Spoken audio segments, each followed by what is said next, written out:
Welcome to the AECI Plant Health Podcast, where we have conversations that help you unlock nature's potential.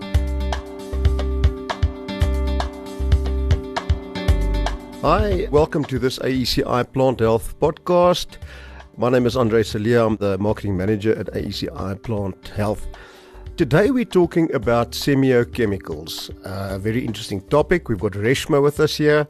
She's our product portfolio champion for this specific portfolio.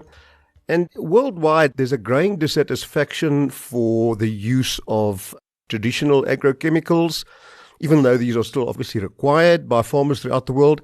And there are a few alternatives, and one of these is a molecular approach, and that is exactly what we're going to talk about today. So welcome, Reshma. Thank you so much for joining us all the way from KZN.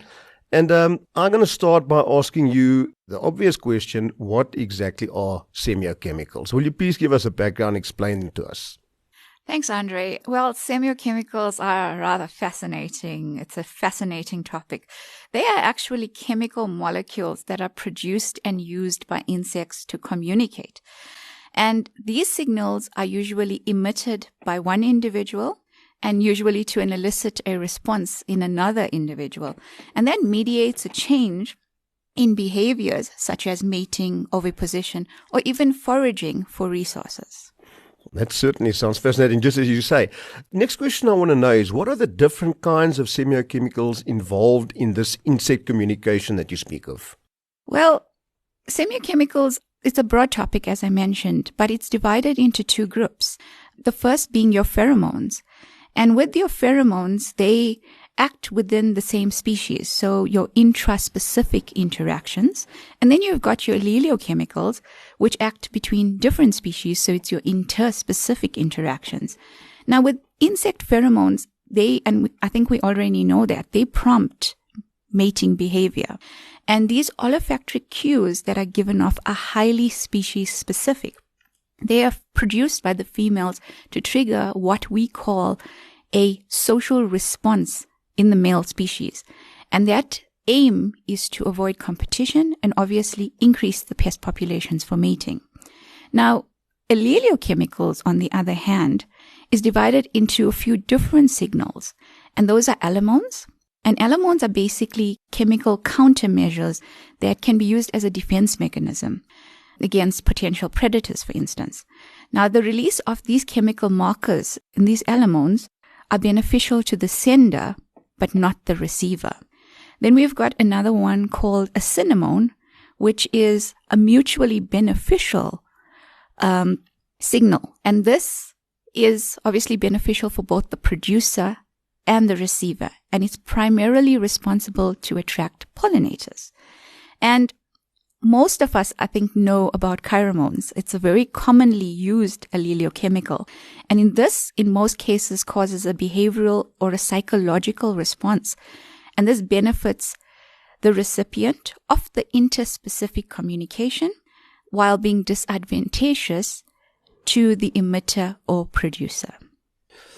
Wow, this is certainly interesting. This takes me all the way back to university years and years ago.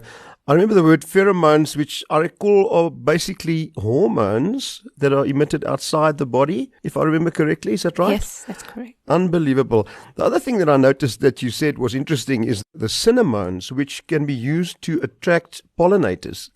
And as we know worldwide as well, because of the overuse of agricultural chemicals, we're finding a reduction in pollinating insect species like bees. So that is a very interesting one. No, now, for sure. The next question that I want to ask you is the use of semiochemicals a new concept, or has this been around for a while? It sounds like something I've never heard of before or heard of much before. So is this new? Is it something that's been around? Well, Andre, semiochemicals have been used in pest management for decades. However, its importance is gradually increasing due to its ability to repel pests, how it attracts its natural enemies, its influence on the behavior of pests, and how it can drastically reduce the pest abundance without the concern of pesticide residues, which is a major concern currently. So I think one would refer to it as a non-toxic intervention or an eco-friendly alternative that influences the behavior of insects. Great. I think one of the most important things I'm hearing here is that you don't have any physical chemical contact with semiochemicals onto the fruit, which, as we know, brings about residue issues, waiting periods and all this kind of thing. So sounds fantastic. Now, this is all about the pest population. Now, how are we going to use semiochemicals? Explain to us, how are we going to use those to reduce pest populations, which in the end of the day is what we need to do? Okay, there are numerous ways to control pest populations. Just to mention a few, I'd first like to speak about monitoring. And this method, I would say, is the use of attractants in baited traps to determine the presence, the abundance, and the trends in the pest populations, which ultimately aids in determining what sort of control measures are meant to be used or required. Now, these baited traps are mainly pheromone traps, but pheromones have been known to be used to monitor some of the biological control agents. Now, the monitoring system I speak about is key in assisting to keep those pest populations below the economic thresholds. Now, that is just one control method. Moving on to the next method or technique of suppressing populations, with the phytosanitary and the regulatory restrictions limiting use of most of the synthetic insecticides, the use of pheromones in mating disruption has become one of the most widely used methods in integrated pest management programs globally. So these species-specific female pheromones are synthetically produced with the aim of reducing pest abundance. And this happens by disrupting the normal mating process. So your male moth will fly upward into the plume. Now, for those who obviously won't know what a plume is, it's basically an airborne trail of the female's attractant, and he would then want to locate the source of the pheromone. The orchids are saturated with this formulated pheromone in the form of dispensers, and that is much, much more in quantity compared to what that feral female will give off.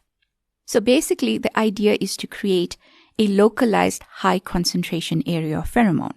Now, this diffused formulated plume will disrupt that normal insect pheromone channel, causing the male pest to become disorientated and unable to find his female counterpart. And this therefore interrupts the normal mating behavior and reduces pest abundance. Now, that is one of the popular techniques used out in the field, and it's been used for years, and it's been very, very successful, and it's known as mating disruption. Moving on to other popular techniques in the field, one such technique we would call is a attractant kill, where we would use an attractant, usually a pheromone, to lure the insect to a killing agent. Now, the greater the number of pests attracted and killed, the greater the reduction or the eventual eradication of pest populations. And then I think finally, I'd like to touch a little on the push-pull strategy as well. So this is an intercropping strategy, and it's making use of a repellent, which is a push plant, and a trap, which is a pull plant. So the semiochemicals, which are mainly pheromones in this case, will make it unattractive to the pests, whilst the pull component lures the pests to a more attractive source. Now, for example, in the management of fall armyworm, the maize crop is protected by semiochemicals that are emitted by an intercrop that repels the pest, whilst the border crop will release signals that pull the pest away from the maize crop. You've mentioned something interesting here, the crops. The question that comes up in my mind is which crops are specifically targeted by semiochemical technology? Well, there's a number of crops. It'll take me the entire day to name all of them. Okay, so we find these in orchard trees, we find them in row crops, we find them in annual crops. Semiochemicals can be used for control on a wide range of crops. Correct. Right, then, of course, the question is the future of semiochemicals in agriculture as a whole. Do you think that this technology will continue to develop and grow and be used more widely? It makes so much sense, that one hasn't got chemical residues on your crops anymore. You've got no waiting issues. Do you think that semiochemicals will continue to develop in agriculture? Yes, of course, Andre. Semiochemicals are regarded as an alternative pest control method. However, don't get me wrong. In most instances, it is used to complement chemical options. So the use of semiochemicals can drastically minimize the use of broad-spectrum insecticides. So Using this form of control can ensure that you have a highly effective way of managing pests, something that can mitigate a lot of that phytosanitary risk that I spoke about earlier, a reduced likelihood of developing resistance. It is environmentally friendly with no chemical residues. It is safe for humans and animals. And last but not least, it is species specific. So it has no effect on non-target organisms and beneficials. Fantastic. From my point of view, what semiochemical solutions does AECI Plant Health have to offer the growers in South Africa and worldwide?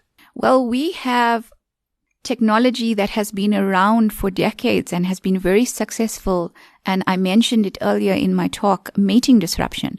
One of our products called Isomate technology. And this is basically pheromones in dispensers out in the orchard in large numbers to create a high concentration area so that our male moths do not find the female moths. And obviously there's no onward progression of that population. Right, so Isomate seems to be the solution that AECI Plant Health has to offer? Yes, it is. Fantastic. Reshma, thank you so much for your time. I really appreciate it. I think I've certainly learned a lot. So thank you for your insights into semiochemicals, how they work, how we can use them to control pests throughout the country and various pests. And as you said, AECI Plant Health offers Isomate as one of those solutions. So contact Reshma if anyone needs to get hold of her. You can get hold of her through the AECI Plant Health website. And with any other questions, you're welcome to contact her. Thank you, Reshma. Thanks so much for coming in. Thanks, Andre.